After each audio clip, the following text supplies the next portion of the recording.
Hi there, welcome to a very special video. Today I'm doing a 25,000 subscribers celebration. I've been posting YouTube videos now pretty consistently for 3 full years, and I don't look at the numbers too much, but 25,000 is a pretty big milestone. I am inching closer and closer to that 100K play button. Thank you so much for subscribing and all your support. Today I'll be doing a special Q&A video. I have not done one of these since I hit 10,000 subscribers, so it's been a little while now, and alongside the Q&A, I want to do a bit of a studio tour. I have a few cameras set up, and I also have my phone that I'll be carrying around with me. I'll be moving soon, and I've been in this space for about 2 years now, so I want to document just for myself as well as show you what the space looks like and how I've been using it. So the first thing I want to do is actually show you what the room looks like when I walk in. I got my phone over here. Let's go to the entrance of the room.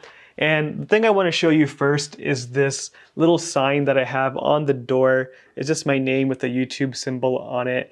And I'm actually really happy about this because I didn't know where to put it when I first got it. My wife got it for me as a gift, and I put it on the door, and it just makes the room look so much more official, like a proper office and studio space. So I'm really, really happy to have that on the studio door. Now, with that being said, let's actually go ahead and answer the first question that we have on the Q&A. The first question is, what video do you have that was the most fun creating? And this is a bit of a tough one because I have a lot of videos that I really enjoyed making, but the first one that comes to mind are probably my earlier videos actually, which are the vlogs I made while traveling. Before getting into the Kindle space and making all these e-reader videos, I actually had no idea what I was doing, and I got a lot of inspiration from YouTubers like Casey Neistat, and I just made random travel vlogs to push myself out of my comfort zone. And I remember the first one I made, the first video I made that I put myself on camera was when I was on a business trip for work. I was actually in Tokyo, Japan, and I made a little video for that. And I think vlogging in a foreign country was a bit easier because no one really knew what I was doing or understood what I was saying, and it just took some pressure off my shoulders. Similar to the Tokyo vlog, I also have an India Punjab vlog that I made, and that video was really fun because I also brought my drone with me. I owned a drone at the time, and I filmed all of these crazy drone videos around Punjab, and I really had a lot of fun with that. So those are my two favorite vlog videos that I made. But in terms of Kindle videos, the most recent one that I could think of that I definitely had the most fun making was the Kindle Paperwhite review video. The Kindle Paperwhite came out in September 2021, which was the same month that I got married. I also went on my honeymoon at that time, and I remember distinctly I was in Hawaii with my wife, and I was looking over the ocean on my chair, and I looked at my phone and I saw the news for the new Kindle Paperwhite, and I immediately pre-ordered it. It took some time for it to get delivered, but when I came back home, it eventually came as well, and I remember making a same-day video edit for that Kindle Paperwhite. It was a massive project because I did really in-depth review and technical details for that, and I had a lot of fun making it. It was the first time I think I sat down in this new studio space and really hammered out all the details to make it as efficient as possible. All right, moving right along, I want to go over to my actual work desk now. This is where I actually sit and do most of my editing and working. You'll see over here, I have some storage stuff. We're in a New York City apartment, so I keep some stuff for the apartment stored here. But this is where I usually work. I have the ultra-wide monitor over here. I actually have a review video about this on my channel. Again, prior to making all of the Kindle videos, I would make tech videos as well, and that was one of the videos I made.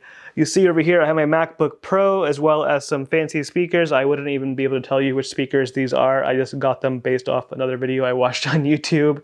But I do have this Yeti mic over here, which I've been using for several years now, which has been treating me really well, and the Logitech Brio camera. And then I also have the MX Master over here with the Magic Keyboard. This is a really unique little thing I got recently. It is a mug warmer, so if I have my coffee while sitting here, it keeps my coffee warm. And I also have this nice little alarm clock, which my wife got me as well. I have a bit of an obsession with clocks, so I really love the style of this one. So this is where I work. I also have the infamous ergo chair over here. I made a video about this. It was the first video that really blew up on my channel, so thank you, ergo chair, for getting to me to where I am right now. One thing to note is I try my best to have a one cable setup. So this is the only cable that I plug into my computer, and it basically gets everything working. The speakers, the camera, the microphone, the keyboard, the mouse, all of that is kind of tucked away in the back.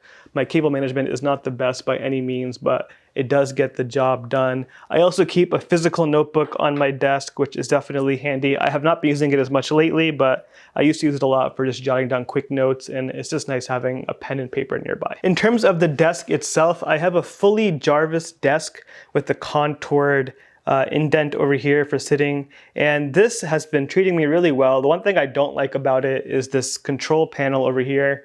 They're touchscreen buttons, which kind of get really annoying. And the thing broke on me once too, so I get a replacement for that. But putting that aside, I love the bamboo finish.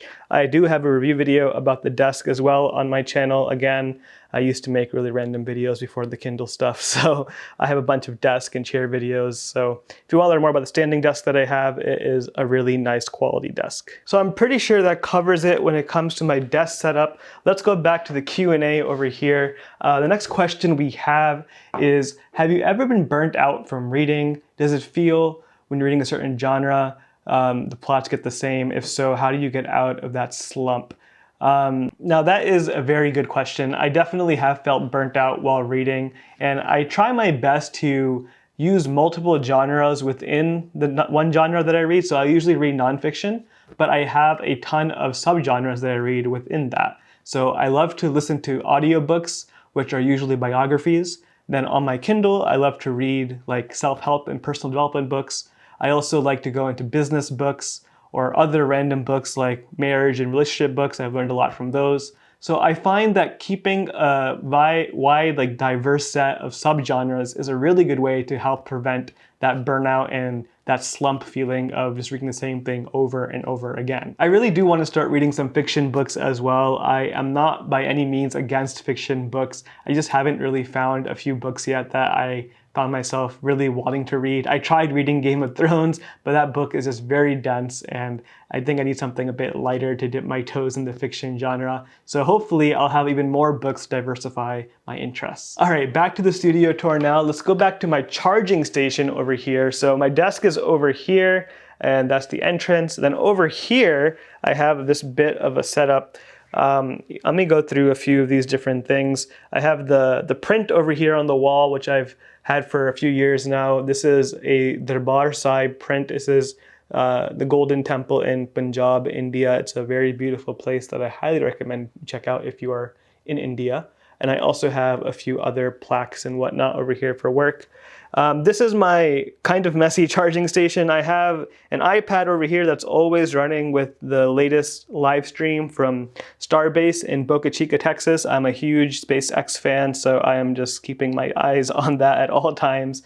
I have some battery chargers, an old iPod that I used to use quite often for listening to things, and then I also have a charging station for my watch, AirPods, and my phone, some pens, a marker, eraser, some mail, wallet, and laptop for work, and then some books. These drawers are relatively new. I got them from IKEA. They're the Alex drawers, and I like to just keep some of my Kindles and old stuff in here. Maybe I'll do a tour of this at some point. I have a bunch of old Kindles and Kobos, and then I also keep some chargers and cables down here. So I'm trying my best to stay organized, but it definitely gets messy. I cleaned it up before making this video, so it's not always like this. All right, back to the Q&A. Let's see what the next question is over here. Question number 3 and 4, they go together over here. What is your go-to reading setup and place? Let me answer that one first.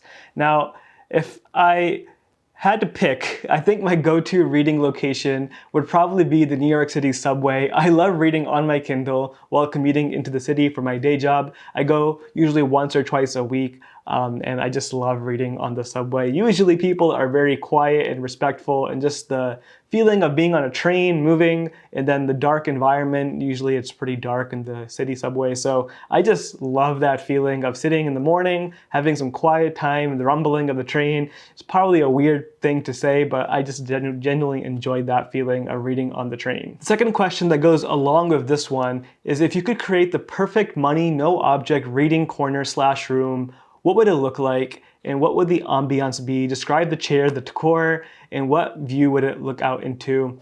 And thank you for 25K. So this is a question that I have a really hard time answering because I have a really bad vision when it comes to interior design and thinking of things like that.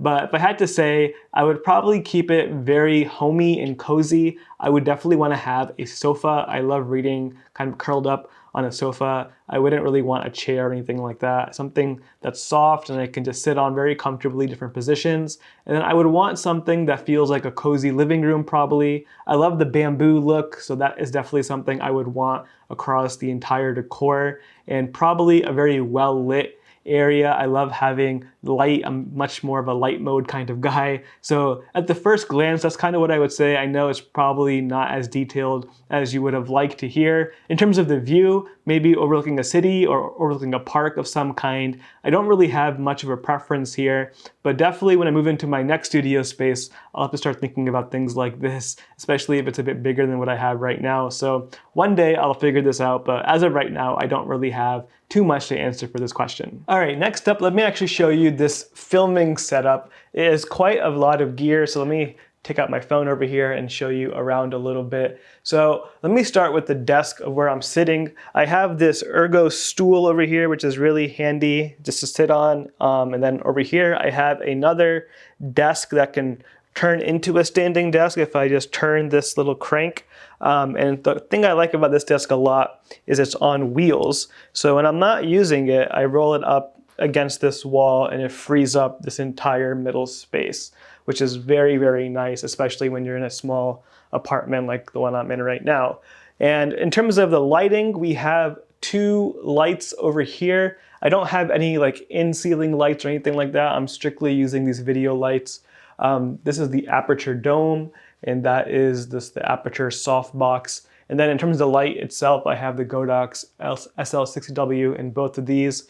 The biggest life hack I would say is getting these C-stands. I only have one of them right now, but it's a very heavy duty C-stand that I got off of Amazon. And this thing is an amazing piece of equipment to have. It just makes moving the light around so much easier. On the other one over there, I have just a cheap stand that I got off Amazon, I think, and it works, but it really is not nearly as good and easy to move around as this C-stand is over here. In terms of the audio, let me show you that. I have a microphone over here. This is the Rode NTG3, I believe. I'm not even sure which one I have. I haven't looked in a while. But this is the shotgun mic that I have boomed over here. And then I have that connected over here to a Tascam audio recorder, which is right over there, currently recording. And then above that, I have the Panasonic GH4, which I have permanently basically mounted on this tripod. I don't move this ever because it's perfectly set up for this A-roll shot. And then behind that, I have a TV, which I use to look at myself so I can get myself framed properly for these videos. And then I have the main A-roll light, or the key light over here, and just some remotes and small things over there. But in a nutshell, that's basically it. I also have like an iPad usually on the desk for my notes and my script. And then one other thing I'll show you over here is this little knick-knack. I use this telephone booth for focusing. I keep it right over here where I sit usually, and then I walk over there to the camera and I set the focus. And this helps me focus, keep my shots nice and crispy. So definitely not the best way of doing it, but it gets the job done and it's something I had laying around. Now, before answering the last question, I also want to show you my bookshelf over here. This is a relatively new addition. I only got this probably in the last 6 months or so.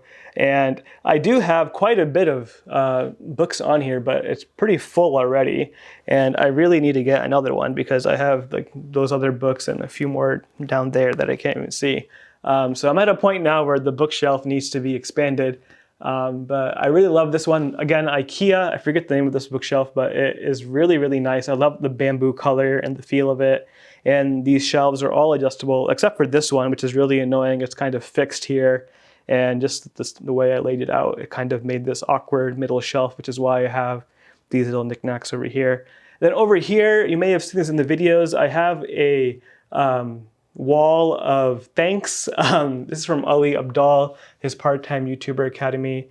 My wife made this for me when I hit 500 subscribers, so I was really appreciative of that, and I kept this on the wall. It's kind of my early congratulations for my YouTube play button, you know.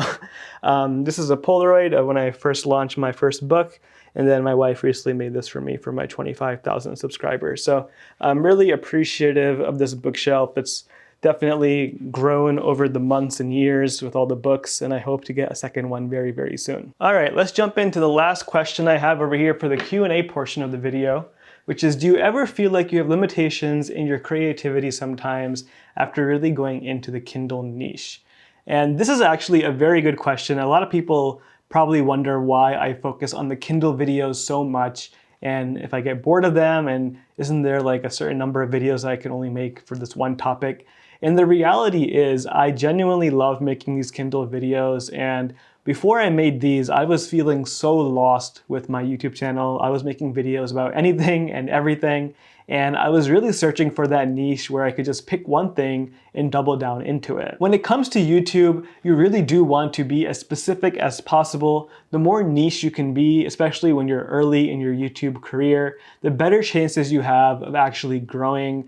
And if you think about it, a lot of YouTube channels are very, very focused on one specific thing. It's very rare that you follow a YouTube channel that kind of makes videos about anything and everything. I know there are some channels out there that are like vlogging and lifestyle videos. I think that falls more under entertainment. When it comes to educational content, it's very specific usually, and that is kind of the model that I'm following. Eventually, I do hope to broaden out to other topics and other niches, but for the time being, I am very happy with the Kindle content, and I actually think it forces me to be more creative because it makes me think of different ways I can present the Kindle topic, different video ideas, and just get creative with how I can make reading on a Kindle as exciting as possible. And I find myself being even more creative with these kind of restraints. With that being said, I definitely do miss creating other types of content. I would really love to make more like vlog kind of videos, which I might find a way to bring back into this channel with a reading twist on it.